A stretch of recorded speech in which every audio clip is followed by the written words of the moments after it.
Sa punto pong ito, makakapanayam natin ang isa sa mga miyembro ng minorya na si Senator Erwin Tulfo. Magandang umaga at welcome po sa Balitang Hali, sir. Maraming salamat, Ms. Connie. Thank you. Para ho doon sa mga kakabalita lamang ng nangyari hong pag-walkout, maaari niyo ho bang ikwento kung bakit naging needed ito no, sa kalagitnaan po ng sesyon niyo kahapon? Kasi po, pinilit po nila isiningit kahapon towards sa paggabi na wala na mga tao, ilan sa kasama po namin umuwi na, yung iba nasa taas ng opisina. Siningit po nila ito na ipasok po itong section 41, Rule 14 na pwedeng video conferencing, teleconferencing ang mga senador na wala sa Senado. Sabi po doon sa section 14B, ay dapat pag nagkaganoon, pag meron lang force majeure o di kaya ay national emergency. So, kinestyon ho ito. Pinipilit po kagad nila na hindi, pagbutuhan na natin, let's divide the House. Pinagmamadali po ni Senate President Cayetano. Sa rules po namin, kailangan pagdebatihan mo muna natin kung ano man i-introduce na rules, mga panukalang batas, kailangan balangkasin.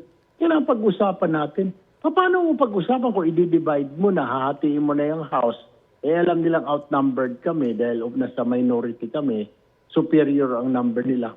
Yun po ang nagtulak doon. Kasi, primero, tumatayo po kami, sinasabi po namin, sinasabi ni Senator Lacson, teka muna, di ba itong pinapanukala mo, itong babaguhin natin, kailangan dumaan muna sa Committee on Rules. Sabi naman ni SP Cayetano, dumaan ito. Pero paano dumaan? Wala pa nga tayong Committee on Rules, wala pa kayong chairman. O paano yun? Sabi niya, kaya nga binabalik namin sa floor.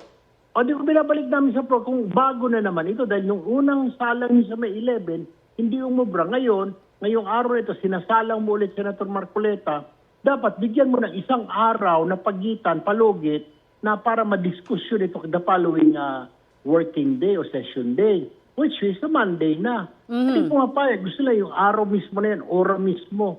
Kailangan ng pag-usapan mo na marami yung kaming katanungan The question na, Ma'am Connie, is para kanino ba yan talaga? Bakit yung minabadali? Yun yung question doon, Miss Connie. So, sa inyo ko ibabalik yung tanong nyo. Sa tingin nyo, ano ho ang motibo? Para kanino? Kasi you've been very straightforward, no, na sinasabi niyo baka may mga maaresto na senador po ngayong weekend. Pasensya na po, Miss Connie, pero diretsahan na lang po. Real talk po tayo. Si kay Bato po, para kay Bato, para maka-attend po siya ng hearing, para maka-attend siya ng butuhan. At siyempre, pag nag-a-attend po ng mga online, may sweldo ka, tuloy-tuloy. Tapos yung dalawa po, yung binanggit ni Senator, Ombudsman na Boying Rimulya kahapon po ng umaga na bababaan na ng warrant yung dalawang kasama ho namin. Yun po yung tinutukoy ko. Is it for them? Hindi nga po ayaw nila sagutin ho yun Divide the House kagad ang sinasabi. Tapos ngayon, sasabihin nila nung in-interview po yung isa sa kanila, yung nagpo-propose ng batas na ito, hindi naman namin minamadali. Hindi namin minamadali kasi nahuli na kayo. Kaya ganoon. Kung hindi, di-dribble pa tayo. Nakalimutan siguro yung Senator Marcoleta na hindi lang naman mga abogado yung mga nandoon. May mga mamahayag din. So kitang-kita natin based on my experience na doon patutungo. Tapos pangalawa, matagal na yung sinasabi, matagal na ginagawa ito. Ginawa po ito ng pandemic kasi nga po, laging may lockdown. Kaya pumayag po na, sige, mag-teleconferencing na lang, video conferencing. Ngayon nga, binagbabawal na nga po yan yung sa committee, kung maaari mag-attend ka na lang talaga. Pag sa committee, hindi ka na mag-video conference. Dahil wala na, tapos na ang pandemic Ngayon, binabago lang yung rules. Bakit po? Di po ba? Ang reaction lamang, doon po naman sa sinabi ni Senate President Alan Peter Cayetano na out of order daw ang inyong naging pagtatanong at binibigyan nyo raw ng kulay. Reaction po, sir? Out of order po ba yung magtanong ng totoo? Di po ba?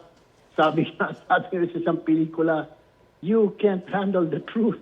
Yun lang yun Sinasabi ko I'm talking about the point of view of the public. Di po ba? Yung constituency ko po, yung bumoto sa akin, yun po ang gusto niyang sabihin, nilang sabihin. Tanong po sa kanila. Kaya kung may karapatan mo, hindi niya ako pwede sabihin na out of order. Ano po ba, minura ko ba siya? Hindi ko naman siya minura. Ika nga, iba-ibay saying na, ay sabi ko probably, di po ba, may probably. o allegedly kung gusto niya. Some point of order po doon, out of order, kung gano'n na, ewan ko, hindi ko alam kung paano tayo naging out of order doon by asking the truth, by telling the truth. Is it out of being order? Okay. Ganun po ba yun? Sir, ito, paano nyo ho i-describe sa ngayon ang imahe, no, at integridad ng Senado? Ngayon, ng ilan po sa inyong mga kasamahan, may mga nakabimbing arrest warrant. No? Sabi nga nila, 8 out of 13 may kaso, tapos baka madagdagan pa. Ito pong kaso naman ni Senador Padilla. Ayoko na ho magsalita. I will leave that to the courts po. The Ombudsman, ICC, CIDG, NBI. Sila po nakakaalam. Ayoko naman ho magdunong-dunungan, Ms. Connie.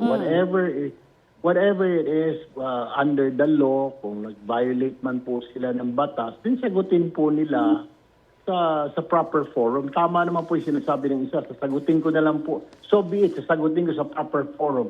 Then sagutin niya po, huwag siya magtago, huwag siya magtakbo ng takbo, di po ba? Sagutin nila ho. Yun po yung kaya nga ho nausin salita, a day in court. Yun na, di pumunta ka sa korte, magpaliwanag. Total, i-dismiss naman ng korte kung talaga may ebidensya ka. Ewan ko ho, ba't ganon? So, sa tingin ko ho, nakakahiya po. At humihingi pa ako ng pamahin. To your program also, Ms. Connie and Rocky Timas program, I would like to apologize on behalf of the 11 minority. Pasensya na po kung hindi namin nagagawa ang aming trabaho dahil po sa mga issues na ito na pang sarili, pang isang grupo eh. Hindi po interest ito ng sambayanan eh.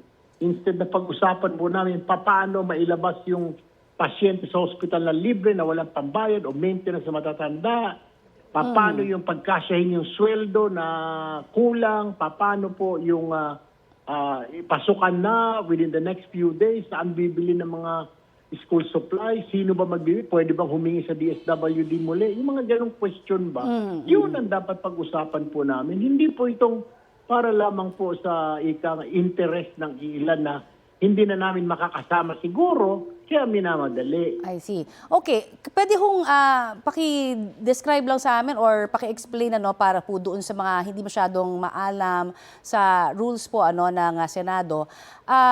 Ito po, kung halimbawa talagang meron hong maserva ng kaso ulit dito pong weekend na ito, paano ho, magiging automatic kayo na ho ba ang majority? Kasi makukulangan na po sila doon sa majority dahil sa mga may arrest warrant po.